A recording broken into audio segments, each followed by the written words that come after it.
बिस्मिल्लाहिर्रहमानिर्रहीम। प्यारी foodies family, आज आपके लिए लाई हूँ सर्दियों की ख़ास सौगात आलू मोंगरे की सब्ज़ी बनाने की। बिल्कुल ही एक नई रेसिपी, बिल्कुल एक डिफरेंट फ्लेवर। आम जो आप मसाला भून के आलू मोंगरे की सब्ज़ी बनाते हैं उससे बिल्कुल मुख्तलिफ। मुझे उम्मीद है कि ये रेसिपी आपको ज़रूर पसंद आने वाली है। जिस तरह आपने मेरी आलू पालक की रेसिपी को, शलजम पालक की रेसिपी को और मिक्स सब्ज़ी के सालन को लाखों में व्यूज़ दिए, पसंद किया, ढेरों कमेंट्स दिए, ये भी ऐसी एक बड़ी मुख्तलिफ किस्म की रेसिपी है। और इसमें आप मोंगरे का जो असल जायका है सब्ज़ी का, वो एंजॉय करेंगे। बहुत कम मसालों के साथ बनने वाली, आसानी से बनने वाली रेसिपी। इसमें थोड़ा सा ऑयल का यूज़ ज़्यादा होता है, उससे आपने घबराना नहीं। अगर आपको ऑयल ज़्यादा पसंद नहीं है तो आप इसको कम भी कर सकते हैं अपनी चॉइस के मुताबिक, और बनाने के बाद इसको ड्रेन भी कर सकते हैं। और मैं आपको बताऊंगी कि वो ऑयल हमारे बाद में किस काम आ सकता है। तो चलिए चलकर तैयार करते हैं ज़बरदस्त किस्म की आलू मोंगरे की सब्ज़ी। ये मोंगरे की फलियाँ आधा किलो हैं मेरे पास, तो आपने बिल्कुल बारीक वाली फलियाँ लेनी है। जो इसकी मोटी मोंगरे की फली होती है वो एक तो गलती नहीं है, दूसरे उसका फ्लेवर अच्छा नहीं आता। जो मोटी मोटी सख्त फलियाँ उनको अलहदा कर लें, और जो बारीक वाली फलियाँ इस तरह छोटे छोटे टुकड़ों में अच्छी तरह धोने के बाद इनको इस तरह से काट लें। देखिए मैंने कितनी छोटे छोटे ये काटे हुए, क्योंकि हम इसको एक्स्ट्रा पानी ऐड किए बगैर सब्ज़ी को बनाते हैं। तो बारीक फलियाँ हों और छोटे साइज़ में काटी हूँ तो वो बहुत अच्छी रहती हैं आपके लिए। इसके हेल्थ बेनिफिट्स तो ज़बरदस्त हैं ही हैं। इसका फ्लेवर भी बहुत ही मज़े का होता है। सर्दियों में बहुत थोड़े टाइम के लिए मोंगरे आते हैं। अब ये 5-6 कलियाँ जो लहसुन की हैं, सिर्फ लहसुन नॉट अदरक, उसको बारीक चॉप कर लेना है। 2 छोटे प्याज इसी तरह बारीक चॉप, और 2 टमाटर हैं, छिलके उतार के मोटे मोटे काट लेने हैं आपने। आलू मैंने लिए हैं 3 मीडियम साइज़ के। हल्के नमक वाले पानी में इनको भिगो के रख दें, काटने के बाद थोड़ा सा सॉल्ट डाल के। अब जी इसकी तैयारी की तरफ चलते हैं। पैन में मैंने 3 जो पकाने वाले चम्मच होते हैं वो ऑयल के ले लिए हैं। अगेन आपको बता रही हूँ कि अगर आप इसमें ज़्यादा ऑयल पसंद नहीं करते कम कर लें। 1 टीस्पून सफ़ेद ज़ीरा, और लहसुन जो हमने चॉप किया हुआ था उसको थोड़ा सा 30-40 सेकंड गर्म करके ऑयल में साथ ही प्याज ऐड कर देने हैं। अब इन प्याज़ों को आपने 1 से 1.5 मिनट सिर्फ पकाना है। कोई लाइट ब्राउन डार्क ब्राउन नहीं करना, हल्का सा बस। जब प्याज का कलर चेंज हो जाए, साथ ही हम इसमें इसके अंदर पाउडर मसाले इस्तेमाल कर लेंगे। लहसुन और ज़ीरे को भी आपने सिर्फ 30-40 सेकंड तक इसके अंदर गर्म करना है, ऑयल के अंदर। ज़्यादा नहीं पकाना आपने, क्योंकि ज़ीरा बड़ी जल्दी जलने लगता है, और इसी तरीके से लहसुन भी।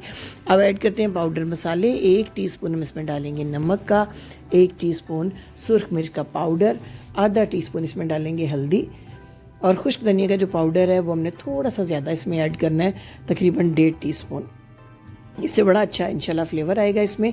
इस रेसिपी में आपने मेरे साथ साथ रहना है, मेजरमेंट्स का ख्याल रखना है, तो आपकी ये सब्ज़ी बहुत ही शानदार बनेगी, और आप एक बिल्कुल डिफरेंट फ्लेवर जो है ना वो एंजॉय करेंगे आलू और मोंगरे की सब्ज़ी का। 1-1.5 टेबल स्पून पानी मैंने डाला है, ताकि लाल मिर्चें जो हैं वो जल ना जाएँ तेज़ गर्म ऑयल में, और कलर अच्छा सा आ जाए मसाले का।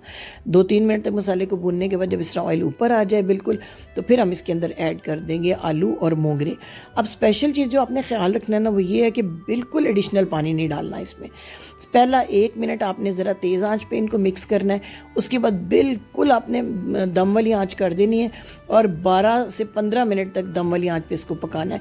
पहले 2-3 मिनट में मैं आपको दिखाऊंगी कि मोंगरे अपना कितना पानी रिलीज़ करेंगे। उसी पानी में आप इसको पकाएंगे ना तो बहुत ही ज़बरदस्त आपको मोंगरे का फ्लेवर मिलेगा। ये देखें सब्ज़ी ने अपना पानी छोड़ना शुरू कर दिया हुआ है। इसी पानी के अंदर हमने इसको पकाना है।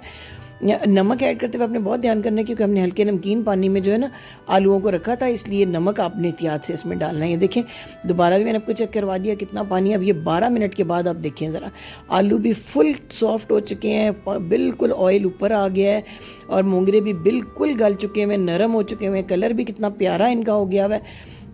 अब जी सिर्फ 1-आध मिनट तक मज़ीद इनको थोड़ी सी फ्राइंग करके आखिरी चीज़ हमने इसमें ऐड करनी है, जो टमाटर के चंक्स हमने काट के रखे थे। मैंने पहले ही बताया था कि छिलके टमाटरों के ज़रूर उतार लेने हैं, और ये चंक्स ऐड करके सिर्फ 2 मिनट तक इसको दम दे देना है हमने। और ये जब टमाटर के चंक्स खाने में आएंगे तो बहुत मज़े के आपको लगेंगे, बहुत अच्छे लगेंगे। टमाटर को पहले मसाले में अपने ऐड नहीं करना, इस तरीके से एंड में ऐड करना है, और अब देखेंगे कि कितना डिफरेंट आपको जो है ना आलू मोंगरे का फ्लेवर मिलेगा। 2 मिनट बाद ये बड़े विजिबल देखें, अभी तक उसी तरह टमाटर बस नरम हो गए और नज़र आ रहे हैं। तो तैयार है आपकी आलू और मोंगरे की इंतहाई ज़बरदस्त रेसिपी। मेरे चैनल को सब्सक्राइब करना मत भूलिएगा, बेल आइकन को प्रेस कर दीजिएगा। हर 2 दिन बाद हमारी वो नई वीडियो आती है जो आम रोज़मर्रा ज़िंदगी में आपके काम आने वाली रेसिपी है, आपके आम घर के मसालों से बनने वाली रेसिपी। ख़ास तौर पर उन लोगों के लिए जिन्होंने नया नया खाना बनाना शुरू किया है, या वो हज़रात जो अकेले रहते हैं, ख़ुद अपना खाना बनाते हैं, उनके लिए ये आसान रेसिपीज़ बहुत ज़बरदस्त हैं। मुझे बाहर से, कनाडा से, UK से और USA से बहुत मैसेजेस रिसीव होते हैं, मुझे मुझे बहुत खुशी होती है जब आप लोगों को मेरी ये रेसिपीज़ अच्छी लगती हैं। एक दफ़ा फिर बता रही हूँ कि ये मोंगरा चूँकि थोड़ा खुश्क होता है तो मैं इसको ज़रा खुले ऑयल में बनाती हूँ। अगर आपको ऑयल ज़्यादा लगे तो आप इस ऑयल को एंड पे ड्रेन कर सकते हैं, और इस ऑयल को अगर आप तड़के वाले चावलों में यूज़ करें बड़ा ही मज़े का फ्लेवर आता है, या मटर पुलाव में इसको डालें तो बहुत मज़े का ये फ्लेवर देते हैं। मैं खुले ऑयल में बना लेती हूँ, फिर जो एक्स्ट्रा ऑयल है उसको अलहदा कर लेती हूँ बनाने के बाद, ताकि जो है खुश्क भी ना लगे मोंगरे और ज़्यादा जो है ऑयल का कंटेंट भी खाने में ना हो। सर्व करके भी आपको दिखा रही हूँ कितनी खूबसूरत ये हमारी डिश तैयार हुई है। मुझे पूरी उम्मीद है कि आपको रेसिपी ज़रूर पसंद आई होगी, तो शेयर करना, लाइक करना मत भूलिएगा। फ्रेंड्स और फैमिली के साथ अच्छी बात को फैलाना भी सदका जारी है। हमारी फूडीज़ फैमिली जिस तेज़ी से बढ़ रही है ये आपकी पसंदीदगी, आपकी सपोर्ट का ही नतीजा है। Thank you for watching.